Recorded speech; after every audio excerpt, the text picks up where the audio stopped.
tutaungana wakitutaka na sisi wana principle kwa hiyo code kutoka pwani na chama chetu pia na sisi. Coast Chord rebels blast Chord leaders over Mungaro's removal as minority whip. They are irresponsible statements and they should not come from those the Kenyan people have given the role of taking care of law and order. Toa matamshi ya kusema kwamba wana Chord, muungano wa Chord wanahusika na mauaji ya halaiki ya wananchi. Prove it. Court tells Mombasa County Commissioner over Likoni attack claims. The space is just horrible. It's just horrible. Basically, we can say we don't have offices generally. And the boomerang in judicial reforms, where the rains are still beating the judiciary. A heart of gold, woman who mothers abandoned disabled children. KTN Weekend Prime with Yvonne Okwara.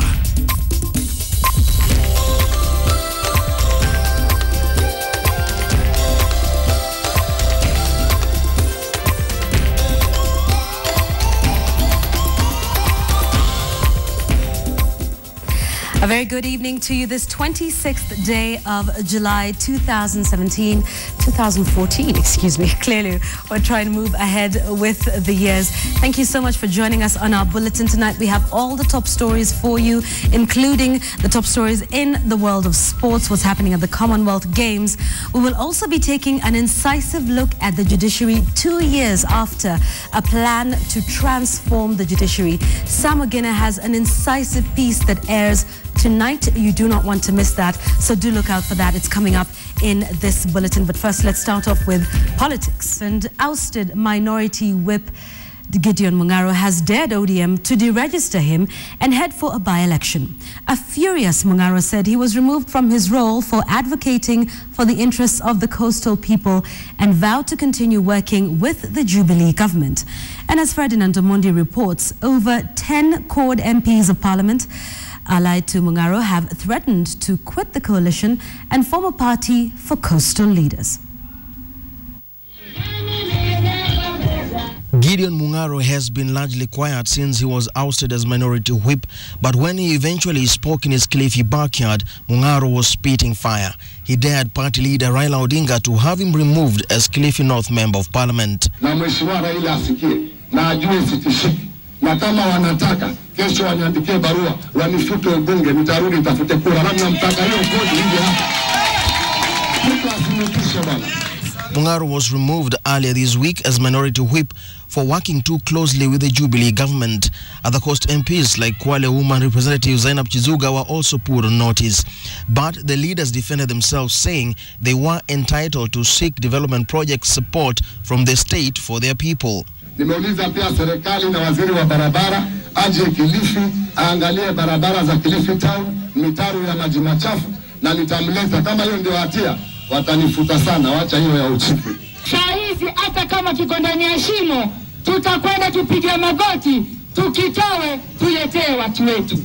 Tumesema kwamba tuko na upinzani, lakini tunataka upinzani na maendeleo, sio upinzani na makelele. Leo hii mtadaisha amemletea ndugu na naibu wa rais Ruto Kilifi, amekosa sasa, amemakiwa. Mwashetani the same thing, Mama Chituga the same thing. Mimi tarehe 15 we are hosting the Deputy President of the Republic of Kenya, Malini. So now I'm next. The leaders accused their party of dictatorship and threatened to quit the coalition in 2017 to form a party for coastal leaders. Tumewaona juu ya majukwaa kina Elizabeth Ongoro wakilia. Wanalia kwa nini? Kudhulumika. Na yualia na yuko hapo. Utaminyana hapo, but 2017 IBM na zetu taibeba, bendera tutaungana wakitutaka na sisi wana principle kwa hiyo code kutoka pwani na chama chetu pia na sisi. Over 10 MPs allied to Chord were present alongside UDF and TNA MPs from the region and political leaders who campaigned and lost in the 2013 election, most notably former cabinet minister and URP luminary Chirao Ali Makwere. Mlanawe nawe ila mzaliwa nawe. Na mimi sasa kutoa mifano mingine kwa sababu pia na mifano mingi ya wale ambao nimekula nao lakini hawatakufa na mimi. Ndio nimerudi nyumbani kwa sababu niliozaliwa nao wako hapa. Nyanza miaka 30 wamekaa wanapinga serikali. Miaka 30. Maendeleo gani kule? Maendeleo gani? Na sisi pia tukae tunafuata hiyo slice moja nusu mkate mpaka lini? However, there were uncomfortable moments from some invited speakers, especially Chama cha Uzalendo chairman Maud Bwanamwaka, who accused the sitting coast politicians of cheap poetry at rallies while allowing themselves to be used as stepping stones. Hichi kinachotupata kiwe ni sababu ya sisi kujipanga, tena kujipanga upya kwa malengo ya kumkomboa Mpwani, sio malengo ya kujikomboa nyinyi kupata viti. Kwa nini leo sisi siasa za Pwani zile ni zile siasa za Lupita Nyong'o, supporting actress? Kazi yetu ni kuunga wale wengine mkono. Ferdinand Omondi, KTN, Kilifi. Now, still on coast matters, Court Senators Johnston Muthama and James Orengo have accused Mombasa County Commissioner Nelson Marwa of spreading falsehoods and propaganda over causes of insecurity in the coast region. The senators, termed as, quote, reckless and irresponsible, the county commissioner's claims that the Orange Democratic Movement was behind the recent violence in the region and the Likoni killings. Patrick Amimo reports. Mombasa County Commissioner Nelson Marwa escalated verbal wars with CORD politicians on Friday when he said the government has evidence that ODM was behind the Sunday gun attack in Likoni. Those youths came from ODM party. We have evidence. We can prove that. CORD lawmakers James Orengo, Johnston Muthama and Mohamed Junet maintained the Jubilee government has failed to tackle runaway insecurity in the country and was now politicizing insecurity through propaganda. Instead of crying wolf, the government should either say that they have failed and seek assistance from stakeholders and other people who can be able to advise it. Kama kweli tunahusika na wanajua ni sisi au wanajua ni mtu fulani, kwa nini kuachilia mpaka Wakenya wanaendelea kuoa mpaka leo badala ya kuondoka na wana uwezo waliopewa na wananchi na kukamata kama wana ushahidi na kupeleka hao watu kotini? Marwa must know that the KANU days, the KANU type of provisional administration is long gone. And speaking from Boni constituency, CORD co-principal Kalonzo Musyoka and Makueni Senator Mutula Kilonzo Jr.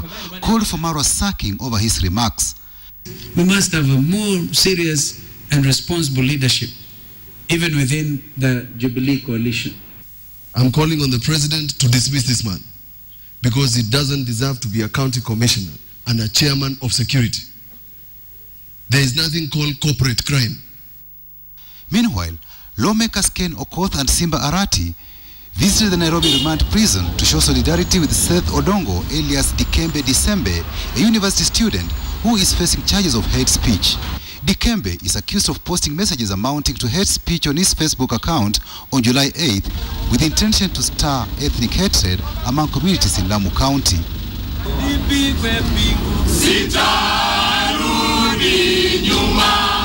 The court slapped a 2 million shillings cash bail or 5 million shillings bond on him. Dikembe has been remanded in custody after failing to raise the bail money.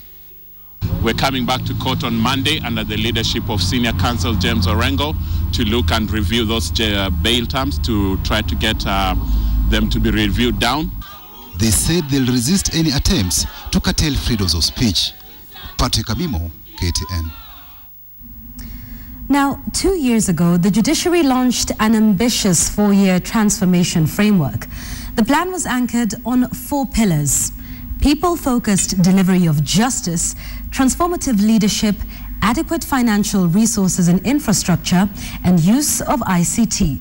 Now, noble as the document appeared on paper, the judiciary now seems to be in reverse gear, backtracking on some of the principles underpinning the transformation. KTN's senior reporter Sam Ogina now goes deep into this story.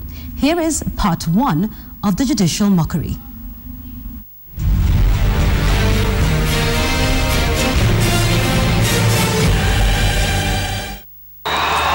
It is the country's representation of the judiciary, an architectural masterpiece, a mega structure that has been classified among the country's monuments, complete with a fountain, being a colonial building notwithstanding.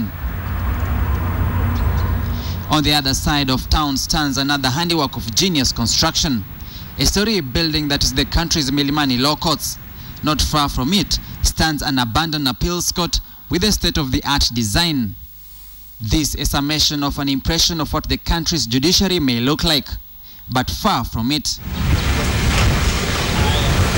Welcome to Bomet Law Courts, an acute contrast from the mega structures, some sitting idle in Nairobi. A clear disparity of working conditions between the two locations. And this is Bomet's cell block for remandees, a shack structure which can only be likened to a chicken coop. Built of timber and wire mesh for ventilation and a jerrycan for urinal, this structure has been here since the 1990s. Officials here say the facility can hold up to 70 remandees. The cell exclusive to men holding hardcore criminals, traffic and petty offenders, all lumped together. Adjacent to the male cell is a tree that acts as the holding facility for women and children, probably perceived less violent and brazen in society to be kept in open space. When it rains, they are transferred to the available police vehicle in the yard. The vehicle will act as the cell. And criminals appear to be aware of the judiciary's archaic and dilapidated holding facilities. In Makueni, remandees nearly escaped from their cell block by digging an escape tunnel through the walls of their holding facility. The resultant feature, a condemned building awaiting to collapse any day or minute. So bad and dire is the situation across the country. Other courts lack holding facilities in totality.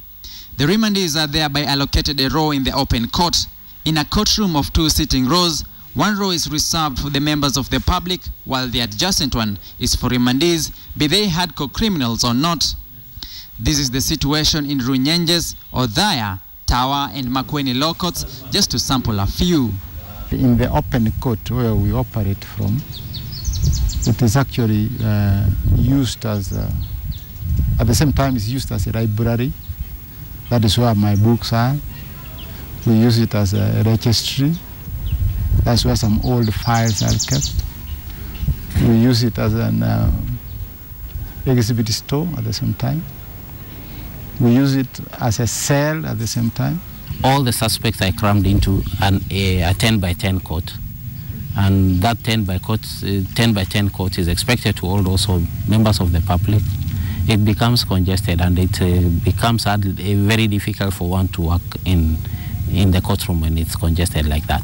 Basically, once our remandees are brought from the prisons, they are held at an adjacent building, an adjacent cell, at administration police cell. But once the court starts, all the remandees, whatever their number, all of them sit in court. In Marimanti Law Courts, Tharaka Nithi County, the judicial officials lock up their remandees handcuffed in the police Land Rover. The police will keep vigil, and after the court session, it will be a long drive in a bumpy, dusty road to Meru prison until their cases are heard and determined. Breakdowns occur occasionally, and from the nature of the road, when it rains, we are not going to get the suspects in court as soon as we should. And given that we are sharing a courtroom, we have to begin early and finish late because the courtroom is one and it's being used by 2 courts. So if there's any little delay, the witnesses will suffer, the suspects will suffer. So it's a bit of a challenge. The judiciary limping in its execution of duties nearly 3 years after a new judicial administration was sworn in office, promising radical reformation. The judiciary's President Chief Justice Willie Mutunga, in his 120 days progress report, indicated, quote, "We found an institution so frail in its structures, so thin on resources, so low on its confidence, so deficient in integrity, so weak in its public support, that to have expected it to deliver justice was to be widely optimistic. We found a judiciary that was designed to fail," end of quote. But as if endemic, the same structural problems persist. As such, over 600 million shillings was pumped into construction of new courts. the courts would have improved office space, intercom and substantial holding facilities. Everybody wants to be in a good place, and you see the court is not for just for the judicial officers and the judicial staff, it's for members of the public. With us we can work from anywhere, but when it is raining, where do we have the members of the public sitting? For example, you can see now, they have to wait outside, they don't have a waiting bay, they have to wait outside, they have to be served from the window. Also the clients you are serving should feel comfortable. And also yourself, as the officer who is serving them, you should also feel comfortable. Because when some exhibits like who could have overstayed at the police station, that smell, you can imagine the room is very small. That is why we have that, and you feel uncomfortable. But now that remains as a pipe dream.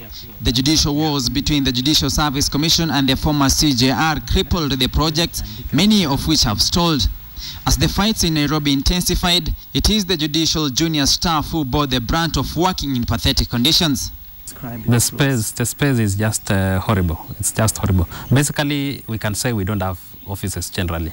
My colleague sits in a corridor on a way to a registry, which is also used as a kitchen, a store, and many things. The prosecution's office in Runyenje's law courts bears the hallmarks of a place totally neglected on the surface of earth. The office is an empty shell, no storage facility for exhibits, files, or even a computer for data entry. We don't have enough furniture in that office. But we requested, and they said because of the new building that is coming up, we wait. Meters away from the prosecution's office is Runyenje's second magistrate's chambers, a cubicle in size that cannot hold more than 5 people. But that notwithstanding, this chamber doubles up as a courtroom. It is very small, so that even we always fear even the criminals can attack you, given the distance from where I'm sitting, but we have to cope with those challenges. This is a reflection of the situation ailing the judiciary across the country. But the situation can only get worse. In Marimanti law courts, the building is leased from the local authorities, but still remains squeezed. The registry here acts as the kitchen.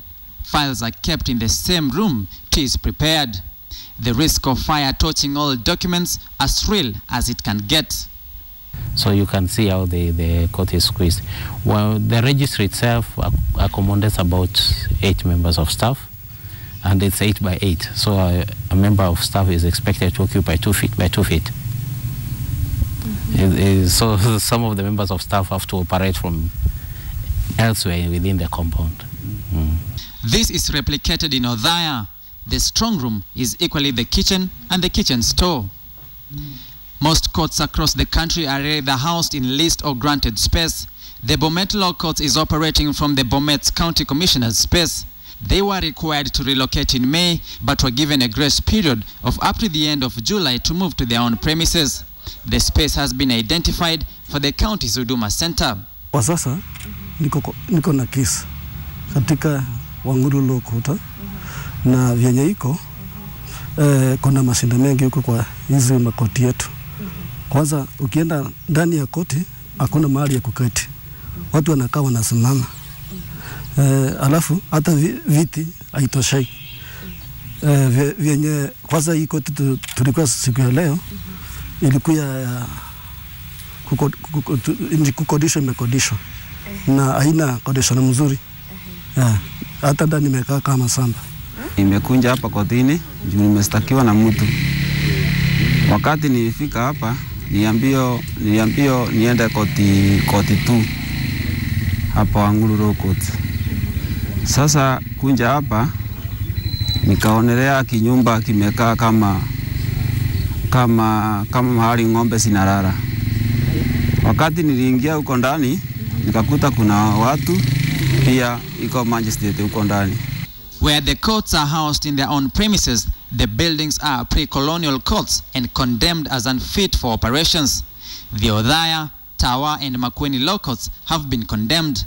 But paint works and minor repairs are done to conceal the cracks that betray the very existence of these structures. We have been trying to fix all these cracks, but every now and then you still find another crack coming up. Actually, you cannot rehabilitate it anymore. Lawyers practicing in these facilities who spoke on condition of anonymity expressed their exasperation at this sorry condition. The advocates claiming the working environment is a moral killer. Samogina, KTN.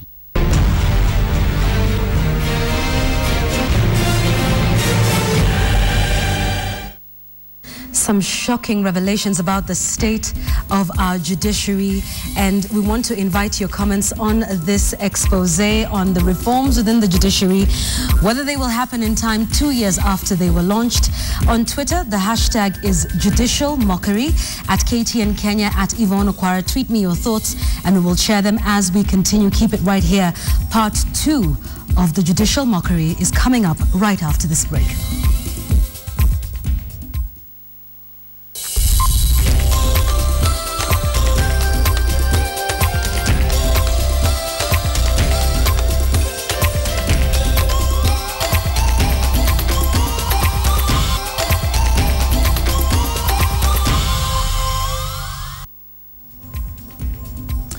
Thanks for staying with us on KTN Weekend Prime. Now, an ambitious program by the judiciary to revamp its structures and build new courts stalled. The project was designed to offer quick solutions to the dilapidated courts across the country, as you have just seen in part 1. The judiciary and the contractors are now trading accusations over payments at the expense of judicial staff working conditions. This as the institution admits to staff shortage, but insists they are not hiring anytime soon. Here now is the final part of Judicial Mockery.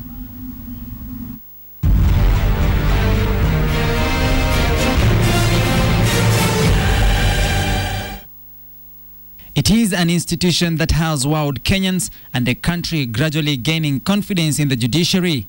But beneath the surface, the judiciary is ailing. The shambolic structures tucked and hidden away in remote areas, a clear mockery of the judiciary.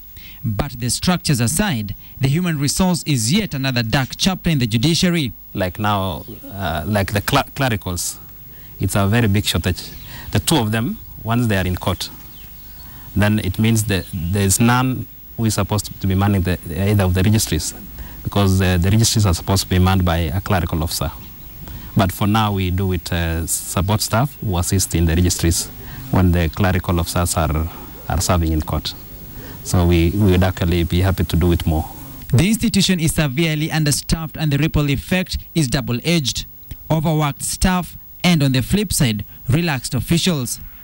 In most courts across the country, the number of staff varies between 10 to 15 at most. The fewest personnel in these regional courts being court clerks and prosecutors. Consequently, the two court officials are the most stretched workers in the judicial system. So we are only using one courtroom, using one prosecutor, using one court clerk. You cannot perform maximally, optimally. So you have to allow maybe the prosecutor to rest before he goes to another, he attends to another court, same to the court clerk. So because of limited number of staff, we don't work optimally. I serve as the court assistant in the two courts because our station is quite small, and yet we are having few members of staff. But despite the challenges, we are still delivering services to the wananchi, because that is the core mandate of the judiciary, that justice should be not delayed. Replicated across the country, most courts have only one clerk and prosecutor, and more often than not, they will be serving two courts, a situation the judiciary is fully alive to. That we do not have enough clerks, we don't have enough secretaries.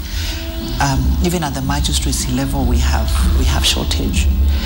And so what we've embarked on doing is to conduct a staff rationalization process, because we don't want to carry out a recruitment exercise that is not informed by data. We have to know who we have, where, doing what, to be able to determine the staffing levels that we need to address. Whether the shortage compromises optimum output and dispensation of justice is anyone's guess. Cognizant of the situation under its nose, the judiciary has resorted to a knee-jerk reaction to fill voids of expertise shortage. The few staff that we have are bearing a huge workload. In fact, some of the stations we've had to use support staff to do responsibilities that really shouldn't be theirs. We've had to move people from their, what they were recruited to do, to support certain critical services, particularly in the registries. The resultant feature is overworked staff on one hand and wasted manpower on the other. Taking Othaya Law Courts, for instance, 2 magistrates rely on a single prosecutor and clerk. While the magistrates have the luxury of working in shifts, it is a marathon run for the prosecutor and the clerk. We have to send away other witnesses, tell them now it is time for court number 2. So I can't hear you. I give you another date. So you find I waste a half a day. A half a day I use it in reading newspaper, writing my judgments, or taking tea, whatnot. So output is limited because of that. Insiders claim there was a freeze in hiring of judicial officers dating back nearly 5 years ago.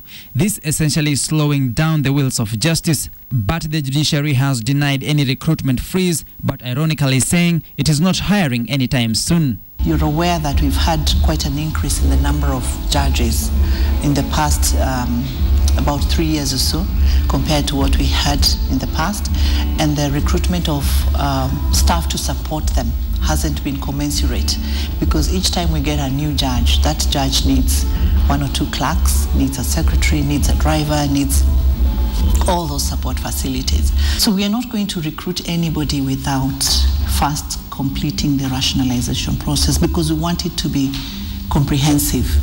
We want it to be something that will stand the test of time. So it has to be evidence-based. And to muddy the waters in the judicial ping-pong, the expansion drive of the judiciary that began last year has stalled. The drive that had earmarked 11 areas for construction of the prefabricated courts stopped at nearly 70%. The project stopped under shadowy circumstances. The courts were to be fitted with spacious 2 courtrooms, various offices and stone-walled cell blocks. Essentially everything under one roof. Over 629 million shillings was pumped into the project that was supposed to be completed last year. So the prefabs will be completed. We cannot leave them to, just to go to waste. They have to be completed because public funds have been spent on them. So they'll be completed, but that doesn't stop other new projects from coming up, because you realize there are just 7 prefabs and we have 47 counties. A back and forth has ensued between contractors and the judiciary, locking horns over payments of the projects. The contractors claiming they stopped working on the projects over payment disagreements. A senior manager at one of the contracted firms claimed the judiciary had not paid them to resume construction. The judiciary on its part is adamant that payments were fully made. No. It is the contractors who just stopped working, and yet they had been paid. The contractors haven't been able to tell us why they were not able to complete the prefabs much as payments had been made. So we are engaging in discussions with our respective contractors just to make sure that the stalled projects can continue. 2 firms were contracted to undertake the quick fix 6-month project of setting up prefabricated courts to modernize judicial operations in most remote areas. The 2, Economic Housing Group and Team Cells. The constructions had provided hope to the judicial staff, but as they say, it is back to square one with optimism that better days will come. Once that building is done, we shall be a very happy lot here. Each one of us will have an office. Each of the magistrates will have very good chambers, self-contained, complete with a bathroom. So with this kind of heat in this part of the country, we shall do well. So we are looking forward to a very great future. Even for the cells, we have a cell block coming up. We hope the county government is going to live up to its expectations, construct a few roads. This road from the Chakariga to Marimanti leads to the county headquarters. So if the county government thinks it should give its people its support, this is our road which should be given priority.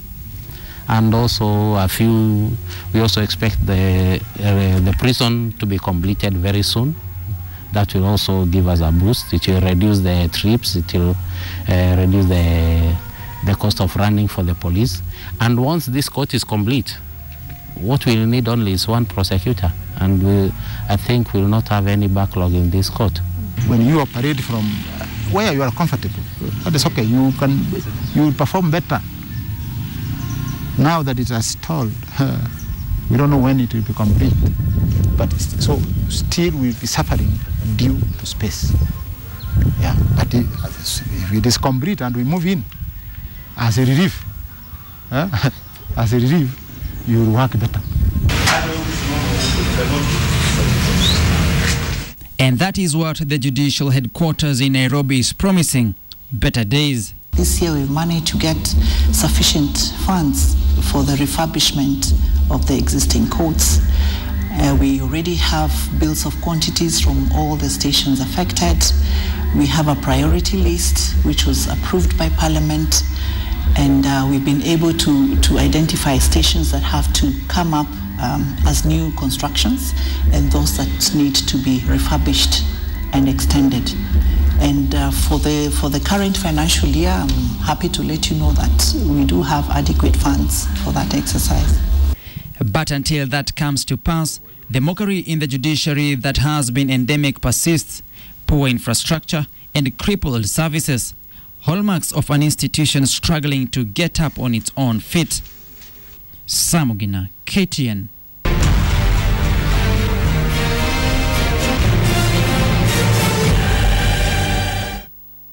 And we're inviting your views on this shocking expose by our very own Sam Ogina on the state of reforms in the judiciary and, of course, how that is affecting service provision to all that use that. On SMS, the number is 22155. Please leave us your name and your location. Here is one saying, thanks a lot for giving us highlights of what's going on in the judiciary. Also feature what is happening in other government sectors. On Twitter, Njeru George, you're saying, thanks for airing that. What a shame. The hashtag on Twitter is judicial mockery. Another one from Kendi Mobila saying, isn't devolution supposed to help in reconstruction? Where are they taking the money for development?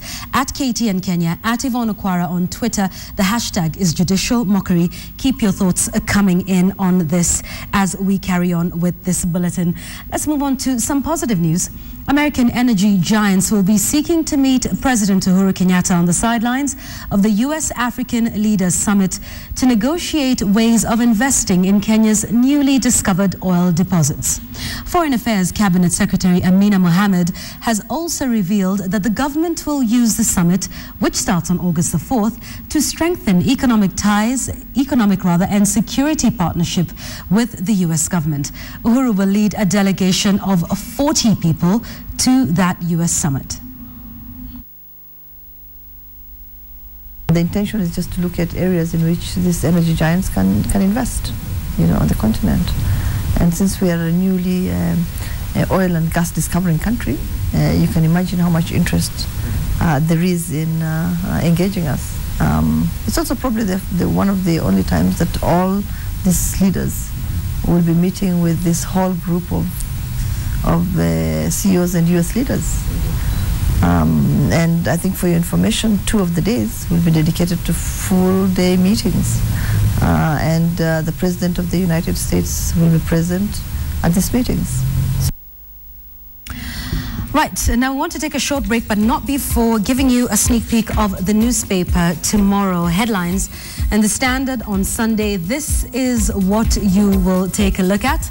Raila Odinga saying, arrest me and charge me. He dares the president. Of course, this is after those statements that were made by Mombasa County Commissioner Nelson Marwa saying ODM was to blame for the killings in Likoni. You want to read about what Aden Duale, this parliamentary majority leader, is saying, Nelson Marwa, and of course, Manoa Esipisu reacting to that statement by Raila Odinga. And of course, insecurity is a matter that is plaguing the country. That's not the only story you need to look out for. Also on page 23 of the Standard on Sunday tomorrow, former State House hopefuls, those are the presidential candidates of the election last year, also speaking out on insecurity. Read about what they're saying and how they think we should tackle this issue, or the government of the day should tackle that issue. So, of course, matters of insecurity making headlines in the paper tomorrow. You want to get a copy of that? Take a look at that tomorrow morning in The Standard on Sunday. Taking a short break now on KTN Weekend Prime. Do stay with us. We have lots more for you. And just ahead on KTN Weekend Prime, students making sanitary towels from banana stems. Court have become masters of doublespeak. They do not learn from their past mistakes. You are watching KTN Weekend Prime.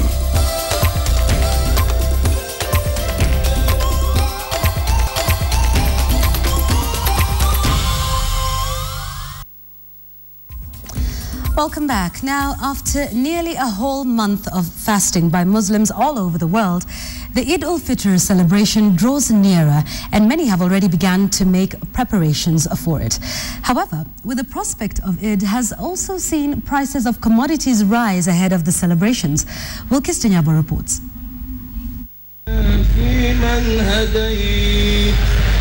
Ramadan is drawing to a close, and with its end comes the feast of Eid al-Fitr, a day of celebration as Muslims all over the world mark the end of fasting during the holy month, and many have already begun to prepare for the day. A Gazette notice has already declared that Eid will be marked officially on Tuesday in Kenya. This announcement setting off a flurry of activity in Wajir as Muslims rush to purchase food items ahead of the feast. At the market, traders are laying out their wares. With 2 days to go, savvy traders have hiked their prices to cash in on the demand for commodities. A goat that only last week would have cost 2,000 shillings is now selling at 5,000 shillings.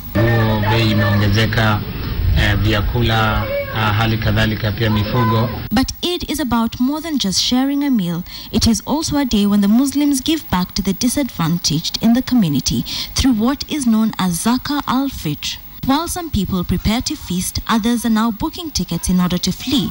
Many who belong to the Gari community have expressed fears that once Ramadan ends, tension will rise once again in the northeastern town, a prospect local leaders say they do not have to worry about. I want to assure the residents that the national security agencies have a very strong presence on the ground to address any unfolding scenario. Fasting during Ramadan is one of the 5 pillars of Islam, along with belief, worship, charitable donation and the pilgrimage to Mecca. Wilkis Tenyabo, KTN. A damning statistic, a painful loss and a heartfelt passion. All of this plus a heart for the disabled. Up next is the story of one woman from Kiambu County who defied her parents' wish to find a decent job and instead chose to follow her heart and become a mother to other people's children. Here now is her story. Our journey takes us deep into the heart of Kiambu County, where we find the Hope and Faith Center for Children with Disabilities. The center, started by Marion Karemi, houses 37 children living with mental and physical disabilities. Tunawahabilitate hawa watoto ambao tukiwapea those services wanaenda stay into stages whereby tunaona watoto wanaendelea kuwa wana improve. But memories of what made Marion decide to start the establishment is one that brings her to tears. The loss of a loved one due to neglect forced her into action. My aunt alikuwa na mtoto ambaye alikuwa ni mlemavu na alikuwa akili pungwani, lakini alikufa kwa sababu ya kuwa neglected. Alikuwa na mnyima chakula, alikuwa na mfungia, The Hope and Faith Center houses these children that have known no other home since being brought here. Most of them are received after being rescued from abusive parents or abandoned at hospitals with the belief that they are cursed. Baby Faith has been here for the past 1 year. She was brought in after her life was almost cut short by none other than her own mother. Ofisa ambaye anashiriki na watoto huko Murang'a ambaye alikama across na huyo mtoto mama yake akiwa anataka kumuua, ni kwa sababu mahali ambapo alikuwa ameolewa alikuwa anaambiwa hata chukuliwa kama huyu atakuwa na huyu mtoto. So she wanted to kill the child, then achukuliwe na mzee. Faith is not the only one.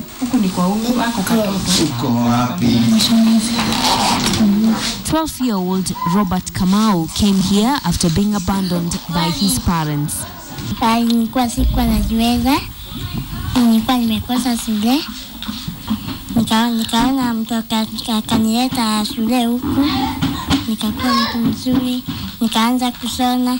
Face challenges, especially when we get funds maybe from donors, and let's say maybe at the time they give us the funds, maybe they give us the funds when it's pretty late.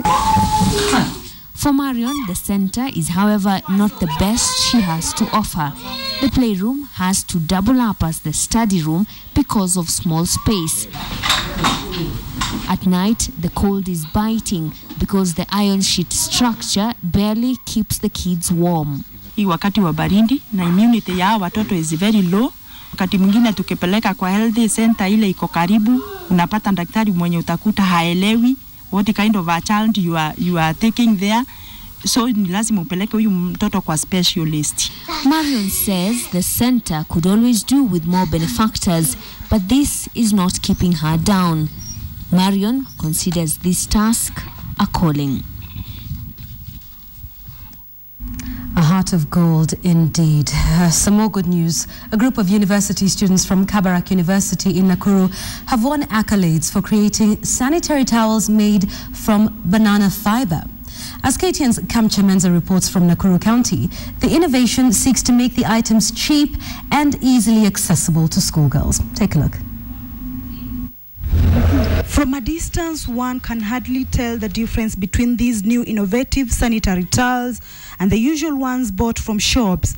But inside these light linings are banana fibers, an innovation that took Ivy Etemesi and Pauline Tikoisa, students of Kabarak University, to these banana plantations.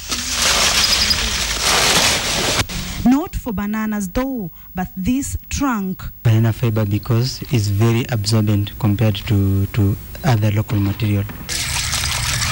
The first step is to clean it. Then it is crushed. And time after time, wringing it to get rid of the water inside. The cellulose part reveals some fibers after crushing, which are later dried under the sun for 6 hours or more to prevent decomposition. 6 hours. It's dry, not wet, just small particles that actually need to be removed before arranging.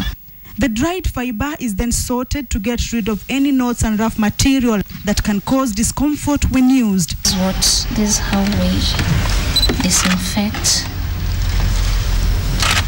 our fiber to make sure that all the germs are killed and to make it safe for the ladies to use. The final step is covering the treated fiber with these linings, the green light Macintosh paper and the light lining. Here, 2 pieces of the white lining are used to make the towel soft, but not too thick so that liquid can pass through. So, there you go with your locally made sanitary towel, an innovation that, if tested and approved, could go a long way in helping and even reducing incidences where the girl child, especially from poor background, has been reported to miss classes due to lack of sanitary towels during their menstrual periods. The duo emerged #1 in the innovation category in the just concluded Kabarak University 4th Annual International Research Conference. They say anyone can use the sanitary towels. But from the sources we have, fiber is healthy. It doesn't have any health effects on skin. Because even in some places we come from, we found that menstruation is considered as a taboo, so it cannot be talked in the public. Yes. They say banana fiber, if well prepared, is infection-free, and the project can be worked on to create employment and help poor girls. But if need be, we'll have to use a doctor so that our girls can be sure and certain that they're using something that's not going to affect them in any way. Kamchemenza, KTN at Kabarak University in Nakuru County. Well done to those young ones in Kabarak University. We want to sample some of your views on our incisive piece by Sam Ogina tonight, Judicial Mockery. Here's one. Mahenia Sam, you're saying justice is only a preserve for those in towns. Mutunga needs to do something. Oramat Morintat on Twitter, you say, what a piece judicial mockery is. From this should follow health mockery, education mockery, transport mockery, talking about how we should take a look at other sectors. Here's another one from Ahmed Amin. You ask, judicial mockery with Sam Ogina, are those judicial offices registered as workplaces? And then here is another one from Jaluth. You say, high taxation, inflation, and now judicial mockery. Seriously, our country needs prayers. All right, and here's another one from Roy Otieno saying, here's another one for Willie Mutunga, who's the Chief Justice. Progression is impossible without change. Keep your comments coming in on Twitter. The hashtag we're using is judicial mockery. Our SMS line is also open. That number is 22155. Remember to leave us your name and your location as we take a look at what's happening within the judicial service, even as they hope to offer better service to the citizens. Right. Now that's what's happening in the judiciary, but at the Commonwealth Games in Glasgow, our rugby boys did us proud rather. And Lynn Mashira will have all the details for you in just a moment. Stay with us.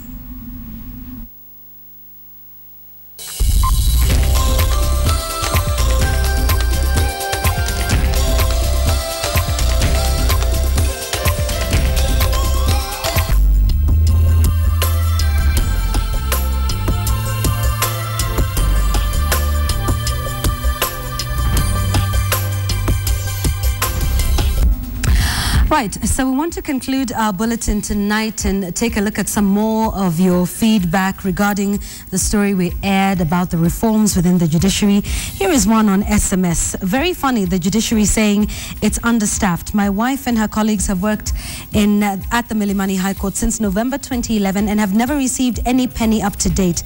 Majority have quit for other promising jobs. On Twitter, Jaluth says, the judicial mockery was a great feature. Kenyan taxpayers are really shocked. James Alaw says, what a big shame. Simply, Nixon Nick says, judicial mockery and they still call themselves a digital government. What a shame. And then so much for judicial reforms, says SVETS M on that. And of course, lots more of your feedback that is coming in. With such pathetic working conditions in cattle sheds as judicial officers, you cannot expect justice. Of course, many calling for these reforms to be carried out by the Chief Justice. Also, on another story that we aired, the one with the lady who is taking care of children with disability, SVETS, you say, saluting that woman for caring for those children. Surely she has a heart of gold. All right, so those are your thoughts tonight. We thank you so much for your feedback, and indeed keep it coming as we continue to take a look at what is happening within the judiciary. And who knows, we might even extend it to other sectors of the economy, as many of you are requesting us to do with what's happening within the health sector and also within the finance sector. So we'll continue to, of course, do it as we do authoritatively right here on KTN. Thank you for your feedback. We'll see you again tomorrow. Have a good night. My name is Yvonne Okwara.